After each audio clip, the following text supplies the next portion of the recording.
आपने आज तक कई सारी मूवीज़ के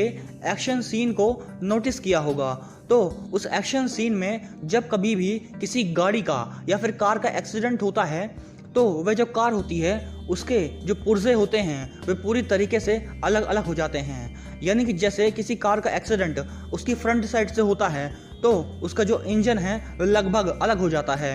और वहीं उसकी जो बॉडी होती है पूरी तरीके से फट जाती है और डैमेज हो जाती है। लेकिन क्या आपने कभी इस बारे में सोचा है कि जो कार मैन्युफैक्चरर होते हैं यानी कि जो कार बनाने वाली कंपनियां होती हैं वे आखिर कार को इतना ज़्यादा हार्ड या फिर स्ट्रॉन्ग क्यों नहीं बनाती हैं कि एक्सीडेंट होने पर भी उसकी बॉडी बिल्कुल भी डैमेज नहीं हो। यानी कि उस कार की जो बनाने वाली क्वालिटी होगी वो इतनी अच्छी आखिर क्यों नहीं बनाई जा सकती जिससे कि उस कार के जो पार्ट्स हैं वे पूरी तरीके से डैमेज ना हो। थोड़ा बहुत तो एक्सीडेंट से उसमें इफेक्ट आएगा लेकिन वह जो कार की बॉडी है वह पूरी तरीके से डैमेज ना हो। आखिर जो कार मैन्युफैक्चरर्स होते हैं वे कार को इतना मजबूत क्यों नहीं बनाते हैं। तो इसके पीछे क्या कार मैन्युफैक्चरिंग कंपनीज का कोई बड़ा प्रॉफिट छिपा हुआ होता है या फिर इसके पीछे एक कोई बड़ा लॉजिकल रीज़न होता है। तो आज की इस वीडियो में हम आपको इसी बारे में पूरी तरीके से बताने वाले हैं कि आखिर कार बनाने वाली कंपनियां आखिर कार को इतना मजबूत क्यों नहीं बनाती हैं कि एक्सीडेंट होने के वक्त या फिर उसके बाद भी उसकी जो बॉडी है बिल्कुल भी डिस्ट्रॉय ना हो।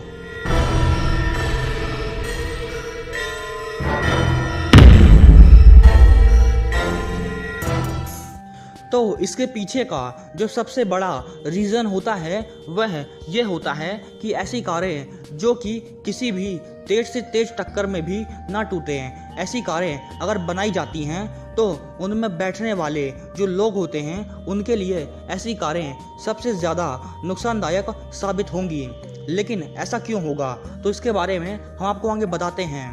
तो आजकल की जो लेटेस्ट कार्स आती हैं उन्हें इस तरीके से डिज़ाइन किया जाता है कि जब कभी भी उनमें एनर्जी डाली जाती है या फिर किसी एक्सीडेंट के फॉर्म में उसमें एनर्जी जाती है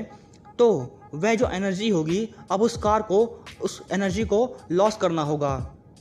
क्योंकि उसमें एनर्जी जो है वह बाहरी एक्सीडेंट से डाली गई है। अब वह जो एनर्जी है वह उस इंसान तक ना पहुँचे, इसके लिए उस एनर्जी को वहाँ से डाइवर्सिफाई करना होगा। यानी कि किसी भी दूसरी गाड़ी से उस कार में जो भी एनर्जी डाली गई है एक्सीडेंट के फॉर्म में तो वह जो एनर्जी है अगर वह कार के बाहर नहीं निकल पाती है तो उसमें बैठे हुए इंसान का वह नुकसान करेगी। और इसी वजह से जो कार के पुर्जे हैं अगर वह उस कार से अलग हो जाते हैं तो ऐसे में क्या होगा कि जो एनर्जी है एक्सीडेंट के बाद वह उन पुर्जों के साथ ही उस कार से बाहर निकल जाएगी और जो एनर्जी है वह काफ़ी हद तक वह जो पार्ट्स हैं वह अपने साथ ले जाएंगे। तो ऐसे में क्या होगा कि जो इंसान उस गाड़ी के अंदर बैठा हुआ है जिस गाड़ी का एक्सीडेंट हुआ है किसी दूसरी गाड़ी से उस तक जो एनर्जी है वह एक्सीडेंट की एनर्जी नहीं पहुंच पाएगी और अगर पहुंचेगी भी तो बहुत ही कम अमाउंट में पहुंचेगी क्योंकि जो एनर्जी है वह गाड़ियों के पार्ट्स के रूप में पहले ही बाहर जा चुकी होगी और जो एनर्जी है वह कार में बहुत ही कम बची हुई होगी और इस वजह से जो इंसान बैठा हुआ है उसका ज़्यादा नुकसान नहीं होगा। और इसी वजह से आजकल की जो कारें हैं वैसी बनाई जाती हैं कि जब उनमें एक्सीडेंट हो उसके जो पार्ट्स हैं वे लगभग अलग अलग हो जाएं।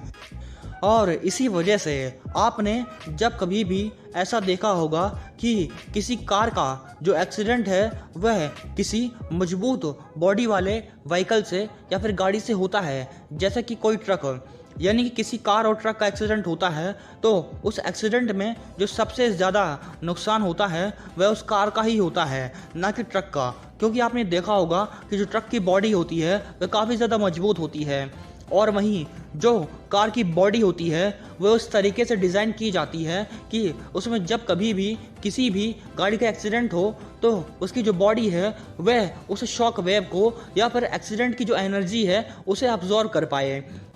और ऐसे समय में जो कार की बॉडी होती है जो कि एनर्जी को अब्जॉर्व कर लेती है, वो बिल्कुल उसी तरीके से काम करती है जैसे कि आपकी गाड़ी में लगे हुए जो शॉक अब्जॉर्बर होते हैं, जो कि जब कभी भी कोई ब्रेकर आता है तो उस ब्रेकर की एनर्जी को अब्जॉर्व कर लेते हैं और वह एक्सपेंड होते हैं और कॉन्ट्रैक्ट होते हैं। तो उस समय पर जो एनर्जी होती है वह उस मेटल में डिस्ट्रॉय हो जाती है जब वह शॉकअप काम कर रहा होता है। लेकिन वहीं अगर जो शॉकअप्स हैं अगर वह प्योरली बॉडी या फिर एक स्ट्रॉन्ग मेटेलिक बॉडी से बनाए जाते जो कि बिल्कुल हार्ड होता और वह स्प्रिंग की तरह वर्क ना कर रहा होता, यानी कि वह जो शॉकअप है अगर वह स्प्रिंग की तरह काम नहीं करेगा और आपने ये सोचा कि वह जो शॉकअप है उसे मजबूत क्यों नहीं बनाया गया, तो इसके पीछे का एक मेन रीज़न होता है क्योंकि वह जो मेटेलिक बॉडी है जो कि स्ट्रॉन्ग रहेगी और शॉकअप की तरह काम नहीं करेगी, वह कभी भी किसी शॉक वेव को या फिर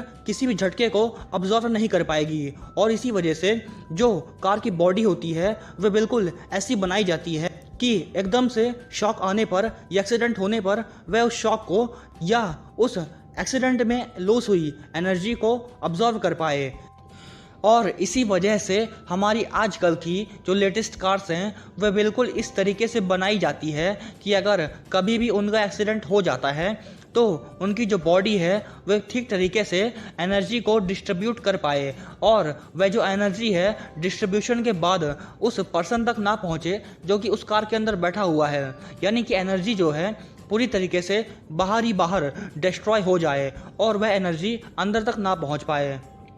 सो आई होप कि आपको ये जो वीडियो है ये काफ़ी ज़्यादा इन्फॉर्मेटिव लगा होगा और आपको आपके क्वेश्चन का आंसर मिल गया होगा कि जो मैन्युफैक्चरर्स होते हैं आखिर वह आपके कार की जो बॉडी है उसे ट्रक की बॉडी जितना मजबूत आखिर क्यों नहीं बनाते हैं। सो अगर आपको हमारी वीडियो इन्फॉर्मेटिव लगी हो तो आप हमारे इस चैनल को सब्सक्राइब करें and thanks for watching this video.